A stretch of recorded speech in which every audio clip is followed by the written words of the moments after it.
Bonjour à tous, bonjour Patrick Pelloux. Bonjour. La France connaît un nouvel épisode de canicule. En 2003, c'est vous qui, le premier, avez donné l'alerte, alors que les pouvoirs publics n'avaient rien vu. Est-ce que cette année, il faut encore redouter des victimes? Oui, il va y avoir des morts. Si on commence par une mauvaise nouvelle, elle est très claire parce que c'est un épisode de canicule évident. Il n'est pas du tout comme celui qu'il y a eu en 2003 ou en 2006. Ce qu'on sait, c'est que si on fait une bonne politique de prévention et si on met en adéquation les besoins de la population aux moyens qu'on doit leur mettre pour répondre à leurs problèmes, notamment d'hyperthermie, de la déshydratation, on aura, comme en 2006, on peut éviter à peu près la moitié des morts. Mais qu'est-ce qui remonte en ce moment des urgences? Là, hier, donc, il y a eu une surchauffe au niveau des appels des SAMU. Il y a eu une augmentation de fréquentation. Les sapeurs-pompiers sont beaucoup intervenus sur des problèmes de malaise, des problèmes de déshydratation sur les chantiers ou chez les personnes âgées ou dans les trains. Et il y a vraisemblablement, il y a les premiers décès dus à l'hyperthermie, oui, bien sûr. On a une idée du nombre déjà de décès? Non, on ne peut pas parce que il faut que les chiffres remontent et le but n'est pas d'avoir un compteur pour savoir si on va battre des records. C'est juste que vraiment on s'adapte à la population et aux besoins des gens et qu'on fasse passer les messages de prévention. Mais est-ce que depuis 2003, les méthodes, les habitudes ont changé? Est-ce qu'on a tiré les leçons de 2003? Oui, parce qu'on en parle ce matin, parce que les journaux en parlent, parce que tout le monde en parle, parce qu'il y a cette prise de conscience que la chaleur tue, que lorsqu'il y a une canicule, il faut faire attention. Les messages de prévention sont passés. D'accord, ils ne sont pas encore bien passés dans le monde du travail. Ça c'est une évidence. Hier, tout le monde a pu voir des ouvriers sur des chantiers ou sur les routes, en plein cagnard. Ça, c'est quelque chose qui ne va pas. Mais on va y arriver. Et on voit bien, y compris les professionnels de santé, que ce soit dans le monde libéral ou hospitalier, ou dans les établissements de retraite avec les personnes âgées, tout le monde fait attention aux conséquences de la chaleur. Qu'est-ce que les pouvoirs publics ont mis en œuvre depuis 2003, depuis 2006, pour éviter justement un nombre de victimes élevé? Alors, c'est avant tout ce qui avait débuté d'ailleurs dès 2003 et surtout qui avait été renforcé en 2006 par Xavier Bertrand et qui a été confirmé là par Marisol Touraine, c'est de mettre l'accent sur la prévention. Les pièces réfrigérées, faire attention aux autres, ça c'est le ressort des collectivités territoriales, des mairies, des associations, même de la solidarité. Il y a beaucoup de voisins qui font attention aux autres et qui vont donner à boire à leurs voisins. Donc ça, je pense que ça c'est quelque chose qui est très positif.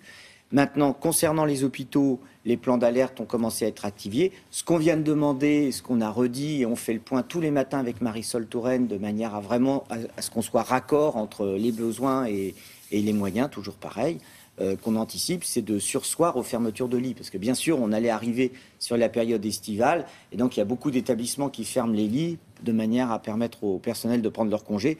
Je pense que là, il faut attendre que l'épisode caniculaire soit passé avant de fermer des lits. Est-ce que Marisol Touraine vous a entendu? Est-ce que oui, la fermeture des lits va être repoussée? Oui.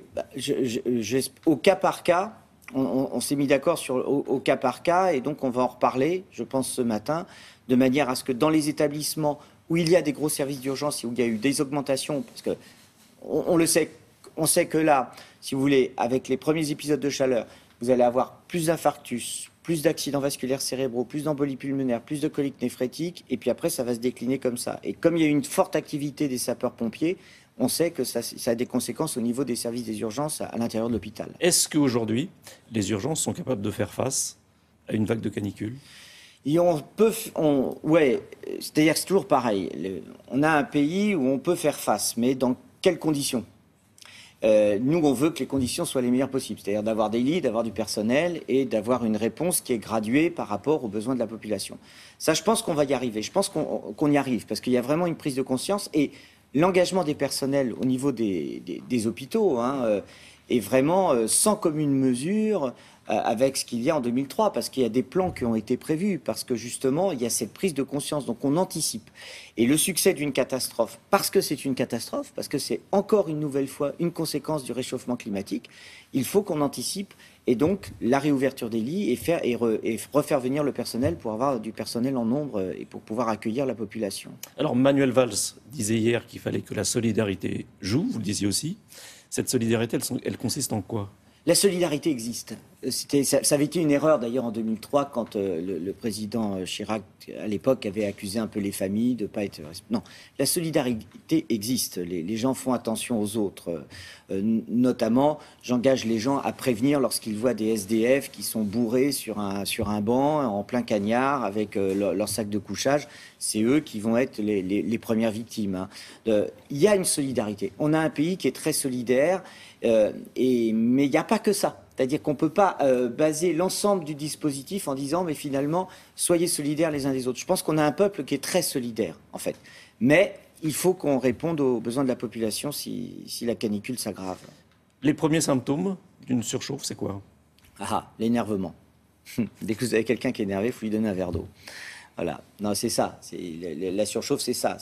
Les premiers signes, c'est ça. La déshydratation, avec la sueur qui baisse. Et puis, bon, ça, c'est pas très tendance. Hein, mais en gros, si vous buvez bien, vous pissez bien. C'est assez simple à se rappeler. C'est notamment valable pour les bébés. Quand une maman va changer son bébé et que la couche est sèche, c'est-à-dire qu'il n'a pas bu assez parce qu'il faut uriner.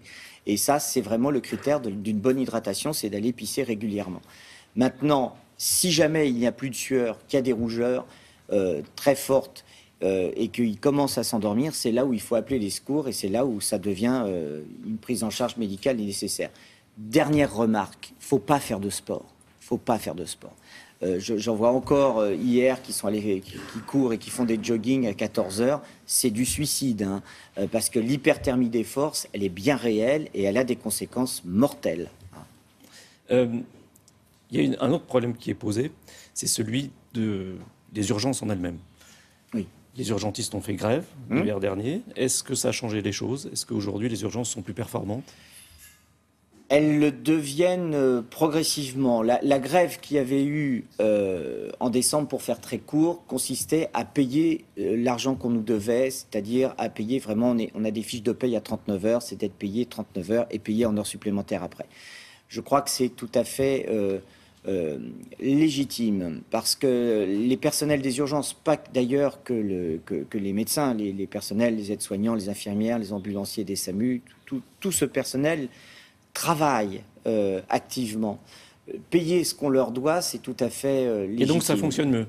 C'est pas que ça fonctionne mieux, c'est que ça, notamment... il y avait quelque chose de très sexiste, c'est-à-dire qu'en fait, les femmes, notamment, diminuaient leur temps de travail en étant toujours avec des scores à 50 heures, mais elles essayaient de diminuer leur temps de travail de manière à mieux vivre. Et bien là, ça a permis à beaucoup de se dire qu'ils allaient rester dans les services des urgences avec cet accord. Donc ça, pour moi, c'est un succès que beaucoup aient envie de rester dans les services des urgences. Merci Patrick Pelloux. Merci beaucoup.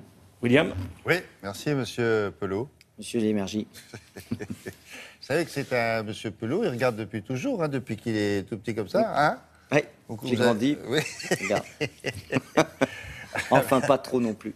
À bientôt, merci de votre Merci. visite. Avec